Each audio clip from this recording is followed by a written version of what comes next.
Hi friends, ഞാൻ പറയാൻ പോകുന്ന കഥയാണ് ഏകലവ്യൻ.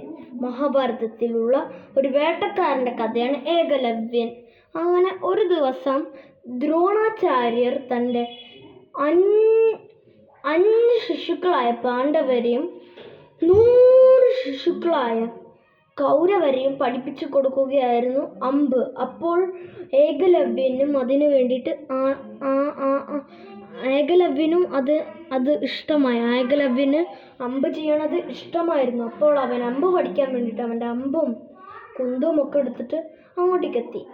അമ്പും വില്ലും എടുത്ത് എത്തിയ സമയത്ത് ദ്രോണാചാര്യരോട് പറഞ്ഞു, ദ്രോണാചാര്യരെ എനിക്കിത് പഠിക്കണം, എന്നെ പഠിപ്പിച്ചു തരാമോ എന്ന് പറഞ്ഞു. അപ്പോൾ ദ്രോണാചാര്യർ പറഞ്ഞു, എനിക്ക് തോന്നുന്നു നിന്നെ പഠിപ്പിക്കാൻ പറ്റൂല എന്ന്. അങ്ങനെ ദ്രോണാചാര്യരുടെ വാക്കുകൾ കേട്ട ഏകലവ്യന് സങ്കടമായിട്ട് പോയി. അങ്ങനെ പോയ സമയത്ത് ആ രാത്രി മുഴുവൻ ശബ്ദമാണ്. അങ്ങനത്തെ ഏകലവ്യൻ്റെ 3 അമ്പ് കൊണ്ട് ഉള്ള ഇതാണ്. അപ്പോൾ ഏകലവ്യൻ്റെ അമ്പ് ടെസ്റ്റിൻ്റെ സമയമായപ്പോൾ അവിടെ ഒരു നായ വന്നു. ആ നായയെ നോക്കി ഏകലവ്യൻ 6 അമ്പുകൾ തെറിച്ചു നായൻ്റെ വായിലേക്ക്. നായക്ക് വേദന സഹിക്കാൻ വയ്യാതെ അർജുനൻ്റെ അടുത്തേക്ക് പോയി. എന്നിട്ട് അർജുനൻ്റെ നായയാണെന്നും അറിയാത്ത പാവം ഏകലവ്യൻ അവിടെ നോക്കി. അങ്ങനെ നോക്കിയ സമയത്ത് അർജുനൻ അത് കണ്ടപ്പോൾ അവൻ്റെ നായക്ക് ഇത് മുറിവേറ്റ കണ്ടപ്പോൾ അവൻ വിചാരിച്ചത്, അപ്പോൾ എല്ലാവരും വിചാരിച്ചത് അർജുനനാണെന്ന്. എന്നാൽ ദ്രോണന് അത് സംശയം തോന്നി. ബിക്കോസ് ദ്രോണൻ ഇതുവരെയായിട്ടും തപസ് ചെയ്തപ്പോൾ അർജുനനല്ല എന്ന് തോന്നി. അങ്ങനെ ദ്രോണൻ ഏകലവ്യൻ്റെ കുടിലിലേക്ക് എത്തി. അങ്ങനെ ഏകലവ്യൻ അമ്പ് ചെയ്ത് സൂപ്പർ ആയതുകൊണ്ട് ദ്രോണനൊരു കൈയും കെട്ടി.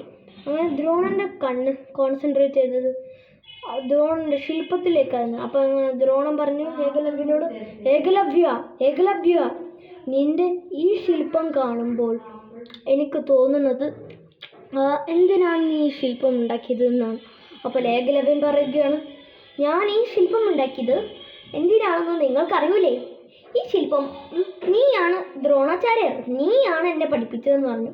അപ്പോൾ ദ്രോണൻ കേട്ട് ദേഷ്യം വന്നു. ദ്രോണൻ പറഞ്ഞു, നീ അങ്ങനെയാണ് ചെയ്തതെന്ന് വെച്ചാൽ നിന്റെ വിരലുകൾ വെട്ടി എനിക്ക് തരണം, അത് ഉറപ്പാക്കാൻ.